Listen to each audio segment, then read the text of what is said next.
안녕하십니까. 행복한 안식일 맞이하셨습니까? 주님 안에서 지난 한 주간 평안하셨기를 기도합니다. 날씨가 점점 쌀쌀해지고 있습니다. 건강에 유의하시고 주님의 은혜 가운데서 몸과 마음이 든든히 지켜지시기를 바랍니다. 오늘부터 시작되는 긴 연휴 동안에도 하나님께서 함께 하심을 기억하면서 평안하고 의미 있는 시간이 되시기를 기도하겠습니다. 오늘은 예수님께서 당시 종교 지도자들에게 하셨던 경고의 말씀, 특별히 그들의 교만과 위선에 대한 경고의 말씀들을 살펴보면서 그 가운데 들어있는 과부 두 렙돈의 이야기를 함께 이해해보는 시간을 갖도록 하겠습니다. 먼저 좀 배경을 이해해볼 필요가 있는데요. 성경에는 여러 상황이 등장합니다. 지금 이 시대와 어느 정도 일치되는 상황도 있고 또 그렇지 못한 상황들도 있기 때문에 저희가 좀 살펴보고 고려해 볼 필요가 있는데요. 예수님 당시 유대는 전체적으로 빈곤 가운데 처해 있었습니다. 이들은 주로 농업과 노동에 종사했으므로 생계를 유지하는 데 급급했습니다. 사회 구조적으로 부자와 권력층은 아주 소수였고 대다수의 사람들은 세금과 부채 또 토지의 문제로 인해 굉장히 가난한 상태에 있었습니다. 교육과 관련해서 우리나라가 어려웠던 시절을 떠올리면 될 텐데요. 예수님 당시 정규 교육이라고는 회당에서 주로 이루어졌지만 대부분 중산층 이상의 남자아이들만 그 교육에 참여할 수 있었습니다. 여자아이들에게는 학교 교육의 기회가 없었고 가정에서 신앙의 교육만을 받았습니다. 가난한 가정의 경우에는 생계를 유지해야 했기 때문에 남자아이라 할지라도 정상적인 교육을 받을 수가 없었습니다. 그래서 굳이 비교를 한다면 어쩌면 예수님 당시의 종교적 상황은 중세시대와 매우 흡사했다고 볼 수 있는데요. 예수님 당시 구술 문화, 말로 전하는 이 구술 문화가 일상화되었기 때문에 예수님 시대의 대부분의 사람들은 글을 읽지 못하는 문맹이었습니다. 그래서 율법과 성경 해석은 바리새인이나 서기관, 즉 당시 종교 지도자 계층이 주도했습니다. 중세시대에도 성직자가 성경을 해석했고 일반 백성은 성경을 직접 읽을 수 없었기 때문에 교회의 권위를 맹목적으로 받아들일 수밖에 없었습니다. 예수님 당시 성경 두루마리는 흔치 않았기 때문에 회당에 있거나 아니면 부자만 소유할 수 있었습니다. 물론 매주 회당에서 성경 말씀을 들을 수 있었고 가정에서도 종교적 교육은 이루어졌습니다. 그러나 정규 교육을 받지 않은 빈곤층 아이들은 모세오경을 외우기도 했지만 역시 그 부분은 제한적일 수밖에 없었습니다.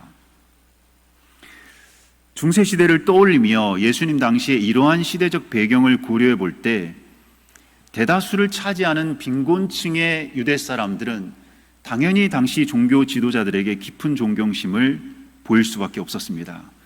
더 나아가 대부분이 제대로 된 교육을 받지 못한 문맹들이었기 때문에 종교 지도자들의 견해를 비판적 사고 없이 받아들일 수밖에 없었고 권위와 전통에 절대적으로 의존하는 태도를 보이는 맹목적 신앙을 할 수밖에 없는 구조였습니다.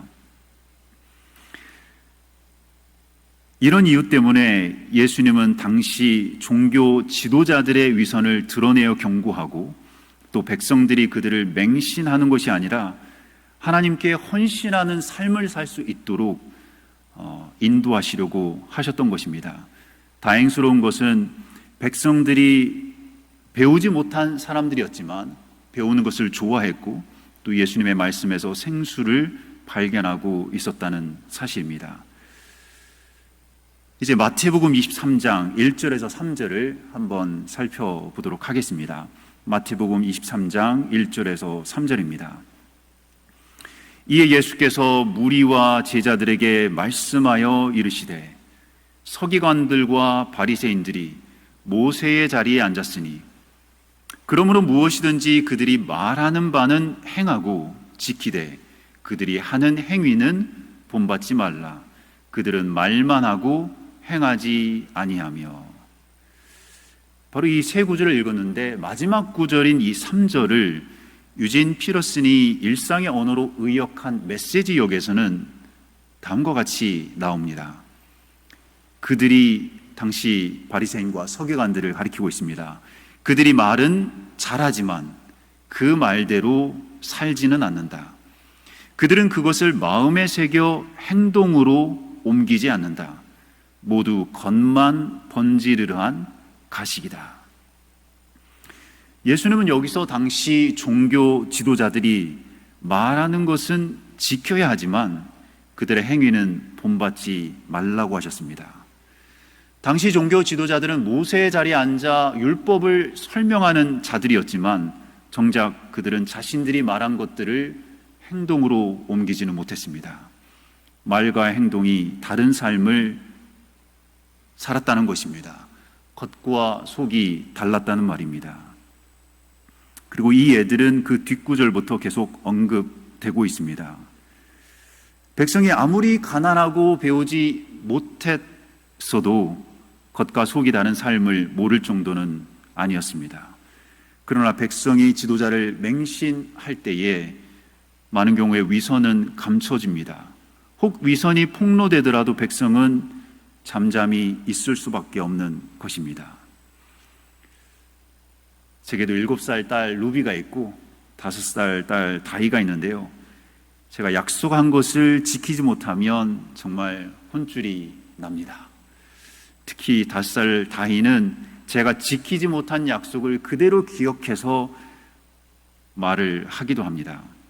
자녀에게 있어서 말과 행동이 다른 부모를 만난다는 것은 정말 큰 재앙입니다. 전에는 교수님들이 중간중간에 수업 계획서를 바꿔서 성적 처리를 조금 다르게 하더라도 학생들이 이의 제기를 못했지만 지금 이 시대에 그렇게 했다가는 정말 큰일이 납니다. 말과 행동이 다른 선생님을 만나는 것만큼을 학생은 피해야 할 것입니다. 말과 행동이 다른 목회자는 교인들에게 아무런 가마를 끼칠 수 없습니다. 목사님이 그러시면 됩니까? 라는 말을 듣는 순간 정말 얼굴을 들 수가 없습니다. 사실 세상 어느 누구도 말과 행동이 일치하지 않는 사람을 좋아하진 않습니다. 본인이 그렇게 살지 못하지만 다른 사람에게서 그런 거짓된 모습을 보고 싶어 하진 않습니다. 그 이유는 정말 단순합니다. 우리 모두 인간은 사람 마음 깊은 곳에서 진정성을 보고 싶어 합니다. 말이 아무리 그럴듯해도 행동이 뒤따르지 않으면 진심은 드러나지 않습니다. 그러나 말과 행동이 일치하는 삶, 진정한 삶은 다릅니다. 말과 행동이 같을 때 사람들은 신뢰할 수 있고 또 이런 삶은 사람들에게 감동을 주기도 합니다. 예수님이 아무리 초라하고 비천했을지라도 그분이 그렇게 큰 영향력을 펼칠 수 있었던 것은 그분의 말과 행동이 일치했기 때문일 것입니다. 예수님 당시 종교 지도자들의 모습을 보면 이들은 분명 경건의 모양은 정말 잘 갖추고 있었습니다. 그러나 그들의 마음에 원하는 것은 하나님을 사랑하고 이웃을 사랑하는 것은 아니었습니다. 돈, 지위, 명예가 그들의 마음을 차지하고 있었습니다. 그러니 말로는 모세의 율법을 설명하고 강의하고 있었지만 경건의 말을 하고 큰 소리로 거리에서 기도하는 모습을 통해 경건의 모양을 드러냈지만 경건의 능력은 없었던 것입니다. 감화가 없었고 감동이 없었습니다. 말과 행동이 일치하는 삶을 보고 싶어하는 것은 어쩌면 시대를 초월해 항상 요구되었습니다. 특히 교회의 지도자들에게서, 그리고 세상의 그리스도인들에게 바라는 것도 아마 이런 삶일 것입니다. 진실함으로 산다는 것은 그래서 항상 우리에게 도전입니다. 도덕적 요구이기도 합니다. 그러나 하나님 안에서는 이것은 도덕적 문제를 넘어 영적인 문제입니다. 왜냐하면 내가 하나님 앞에서 사는 삶이 그리스도인의 삶인데 거짓이 내 속에서 발견된다면 주님과 나 사이에 문제가 생겼기 때문입니다. 예수님께서 보여주신 당시 종교 지도자들의 말과 행동이 불일치하는 모습을 이제 우리가 성경 구절을 통해서 확인하게 되는데요. 마태복음 23장 4절입니다. 마태복음 23장 4절. 또 무거운 짐을 묶어 사람의 어깨에 지우되 자기는 이것을 한 손가락으로도 움직이려 하지 아니하며. 종교 지도자들은 스스로는 하지 않을 일들을 백성들에겐 과도하게 요구하고 있었습니다. 백성들이 왜 몰랐겠습니까?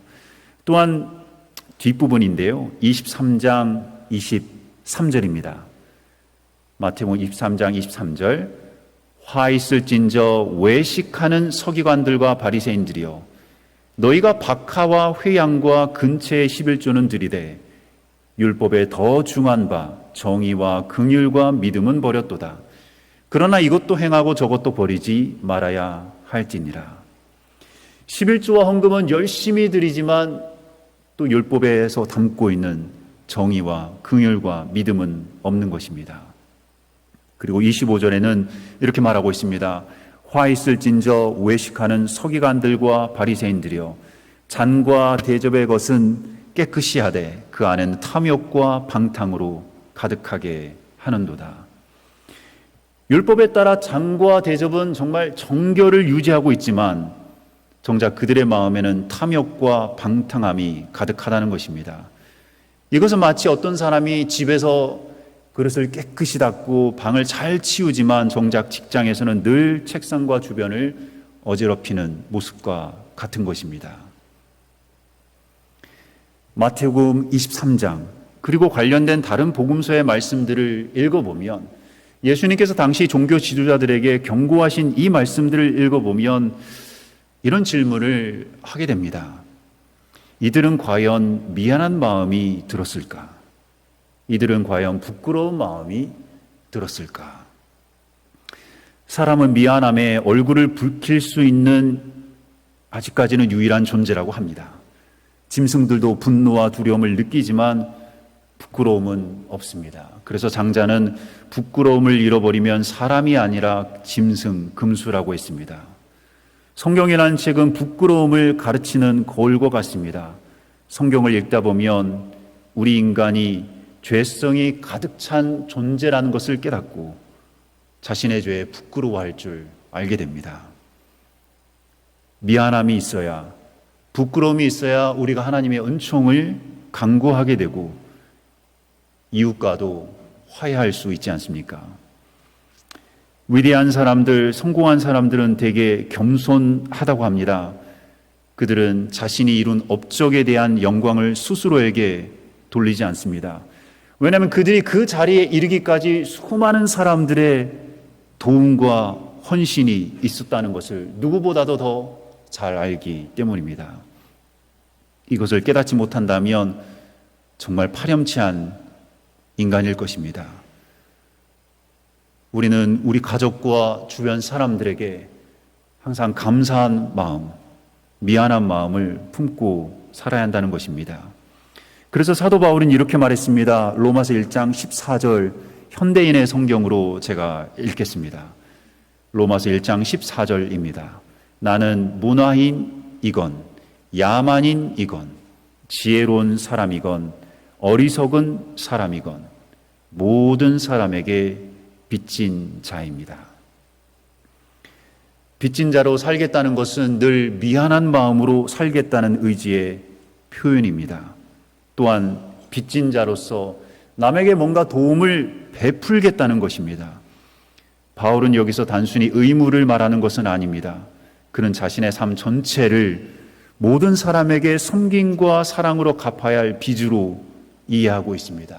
우리가 빚진 자로 살겠다는 말은 늘 미안한 마음, 겸손한 마음, 바로 이 마음으로 살아가겠다는 것입니다. 그 빚을 갚는 방식은 단순히 말로 끝나는 것이 아니라 누군가에게 도움이 되고 누군가를 세우는 행동으로 나타나게 됩니다. 그래서 시대의 소망 613페이지에 이렇게 기록되었습니다. 그리스도께서는 참된 위대함이란 도덕적 가치로 평가되는 것이라고 여러 번 반복하여 가르치셨다. 하늘이 평가하는 품성의 위대함은 우리 동료들의 행복을 위하여 살고 사랑과 자비의 사업을 행하는 것으로 이루어진다. 바로 이것이 빚진 자의 심정으로 사는 사람들의 삶일 것입니다. 예수님께서 당시 종교 지도자들에게 했던 경고의 말씀을 보면 굉장히 부정적인 내용이 많이 있습니다. 그러나 그런 강력한 경고 속에서도 정말 아름다운 이야기인 한 과부가 두 렙돈을 헌금을 드리는 일이 두 복음서인 마가복음과 누가복음에 등장합니다. 이 두 이야기를 우리가 함께 이해해 볼 필요가 있는데요. 그 이유는 두 렙돈을 드린 과부의 이야기는 우리가 어떻게 살아야 하는지를 보여주고 있기 때문입니다. 먼저 마가복음을 읽어보겠습니다. 마가복음 12장 41절에서 44절입니다. 마가복음 12장 41절에서 44절입니다. 예수께서 헌금함을 대하여 앉으사 무리가 어떻게 헌금함에 돈 넣는가 보실세.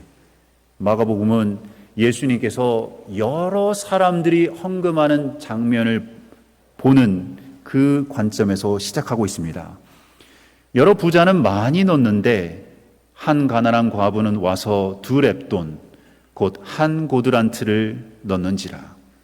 예수께서 제자들을 불러다 이르시되 내가 진실로 너희에게 이르노니 이 가난한 과부는 헌금함에 넣는 모든 사람보다 많이 넣었도다.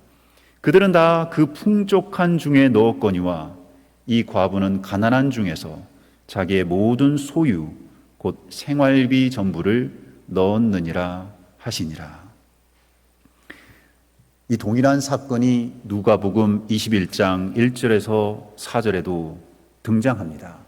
약간의 차이가 있습니다. 누가복음에는 예수님께서 부자들이 헌금함에 헌금하는 모습을 먼저 설명하고 있습니다. 그러다 보니까 누가의 관점에서는 이 가난한 과부가 부자보다 훨씬 더 많이 넣었다, 이걸 조금 강조하고 있는 듯이 보이고요. 마가복음은 예수님께서 부자만이 아니라 모든 무리들이 헌금하는 모습을 보는 그 관점에서 시작하기 때문에 마가복음의 관점은 가난한 자, 이 과부가 자신의 모든 소유를 드렸다는 것을 강조하고 있는 듯이 보입니다. 그리고 이 두 렙돈은 누가복음에는 언급되지 않고 마가복음에만 언급되고 있습니다. 당시 한 데나리온이 하루의 품삯이었고 두 렙돈은 약 60분의 혹은 120분의 1도 채 되지 않으니 오늘날 기준으로 말하면 600원 혹은 1,000원 정도의 돈입니다. 이 정도의 금액이면 당시 종교 지도자들은 아마 거들떠 보지도 않았을 것입니다. 그런데 예수님은 이 과부가 생활비 전부를 드렸다고 말하고 있습니다. 그녀에게 있어서 이 적은 돈이 얼마나 소중한지를 설명해 주고 있습니다. 물론 그렇다 하더라도 우리가 오해하지 말아야 할 부분은 이 여인이 이 돈을 바쳤다고 당장 굶어 죽는 것은 아니었습니다. 사도행전 6장을 보시면 유대 회당에서 가난한 자를 위한 구제하는 일들이 있었기 때문입니다. 그러나 중요한 것은 예수님은 이 과부는 자기 모든 소유 곧 생활비 전부를 넣었다고 말씀하셨습니다. 우리는 문자 그대로 이 과부가 하루 벌어 하루를 사는 아주 가난한 사람이었기에 두 렙돈이 그녀가 가지고 있는 전부였다라고 볼 수 있습니다. 그러나 동시에 이 이야기의 핵심이 그 여인의 마음의 동기라면 어쩌면 이런 표현을 통하여 이 여인의 마음을 드러내고 있는 것 같기도 합니다. 헌금의 액수가 아니라 그 헌금에 담긴 그 여인의 마음을 자기 모든 소유 그리고 생활비 전부라는 표현을 통해 드러내고 있다는 것입니다. 분명히 여인은 마음이 진실했기 때문에 자신이 드리는 금액이 아주 적었지만 하나님의 성전에 유용하게 사용되기를 바랬을 것입니다. 동시에 이렇게 작은 금액을 드렸기 때문에 부끄럽기도 하고 죄송한 마음도 분명 들었을 것입니다. 그렇지만 이 적은 금액을 들여서라도, 이 적은 금액이라도 주님께 드리고 싶은 그 진실한 마음은 분명 있었을 것입니다. 바로 이 마음이 당시 종교 지도자들에게는 없었습니다. 어쩌면 이 마음이 두 렙돈을 드린 과부 이야기의 핵심일 것입니다. 시대의 소망 615페이지에 이 상황을 이렇게 조금 더 구체적으로 설명하고 있습니다. 자기의 기회를 엿보고 있다가 그 여자는 급히 두 렙돈을 놓고 빨리 돌아갔다. 그러나 이 일을 행하는 중에 그 여자는 자기를 주목하여 열심히 바라보시던 예수님의 시선과 마주쳤다. 그때에 칭찬하시는 예수님의 음성이 그 여자의 귀에 들렸다. 내가 진실로 너에게 이르노니 이 가난한 가문은 연보기에 넣는 모든 사람보다 많이 넣었도다. 자기의 행동이 이해와 평가를 받고 있다고 느꼈을 때에 그 여자의 눈에는 기쁨의 눈물이 가득 찼다. 많은 사람들은 그의 적은 돈을 보관하여 자신을 위해 쓰도록 충고했을 것인데 그 이유는 살찐 제사장들의 손에 넣어주면 연복에 들어온 많은 값진 예물들 가운데서 그것은 보이지도 않을 것이기 때문이라고 하였다. 그러나 예수께서는 그 여자의 동기를 아셨다. 그 여자는 성전 봉사는 하나님의 명하신 것임을 믿었으며 성전을 유지하는 데 그의 최선을 다하려고 애썼다. 이 과부에게 필요한 것은 더 많은 돈이 아니었습니다. 이 과부는 더 높은 지위를 바라지 않았습니다. 사회적 명예도 필요하지 않았습니다. 그녀에게 충분했던 것은 단 하나입니다. 자신의 행동이 하나님께 기쁨이 되었다는 바로 그 인식이었습니다. 그것으로 그녀의 마음은 이미 기쁨으로 충만했습니다. 어쩌면 이것이 하나님께서 지금 우리 모두에게 말씀하시는 것일 것입니다.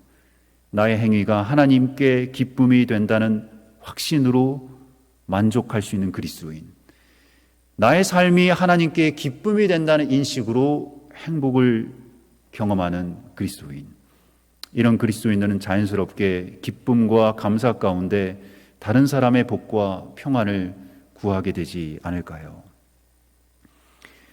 그리고 시대의 소망 615페이지에 이런 말씀이 있습니다. 우리들의 행동을 비열하다거나 혹은 높은 도덕적 가치를 가진 성질의 행동이라고 판정짓는 것은 그 행위의 동기이다. 모든 사람이 주목하고 찬양하는 큰 것이라고 해서 하나님께서도 그것을 가장 귀중한 것으로 간주하시는 것은 아니다. 즐거운 마음으로 수행한 작은 의무와 남에게 보이지 않게 드린 적은 예물과 인간의 안목에는 무가치하게 보이는 것이 흔히 하나님 보시기에 가장 귀한 것이다. 믿음과 사랑이 있는 마음이 가장 값진 예물보다 하나님께는 더욱 귀중하다. 구주의 칭찬받는 것은 이 이기심 없는 정신과 어린아이와 같은 믿음이었다. 이기심 없는 정신이라고 하면 우리는 보통 이건 불가능해, 어떻게 그렇게 살 수 있어 라는 생각을 하게 됩니다. 그러나 과부의 두 렙돈 이야기를 볼 때 이기심 없는 정신은 거창한 것이 아닙니다. 오히려 작은 의무라도 즐거운 마음으로 감당하고 진실한 마음으로 하나님께 드리는 태도 속에 있습니다. 그것은 우리 마음의 진정성입니다. 그리고 감사와 미안함이 함께 어우러진 마음입니다. 바로 이것은 우리 모두 할 수 있지 않을까요? 오늘 우리는 예수님 당시 종교 지도자들의 위선과 백성들이 그들을 맹목적으로 따랐던 상황을 살펴보았습니다. 바리새인과 서기관들은 겉으로는 경건한 모습을 보였지만 마음속에는 정의와 긍휼, 믿음이 없었습니다. 사람들은 그들을 존경하고 따랐지만 결국 위선과 자기의가 드러나고 말았습니다. 반대로 가난한 과부의 헌금 이야기는 진심으로 하나님께 헌신한 삶이 어떤 삶인지 우리에게 보여주고 있습니다. 그녀가 드린 금액은, 그 헌금의 금액은 작았지만 마음과 동기에서 완전히 하나님께 드려진 것이었습니다. 예수님은 그녀의 진실한 믿음과 이기심 없는 헌신을 높이 평가하셨습니다. 이 이야기는 우리에게 하나님께서 중요하게 여기시는 것은 겉모습이 아니라 우리 마음의 진정성, 우리의 동기의 어떠함이라는 것을 가르쳐주고 있습니다. 오늘 우리도 마찬가지입니다. 하나님께서는 우리가 외형적 경건보다 마음에서 우러나오는 진심을 바라십니다. 작은 일이라도 하나님을 기쁘게 하려는 마음으로 행할 때 그것은 하나님께 귀한 예배가 됩니다. 또한 우리가 남을 섬기고 사랑할 때 그 마음이 곧 진정한 신앙의 삶이 됩니다. 결국 우리의 삶이 말과 행동이 일치하는 삶, 진심으로 하나님께 드리는 헌신, 그리고 빚진 자의 마음으로 이웃을 섬기는 삶이 되기를 소망하면서 오늘의 말씀을 마치겠습니다.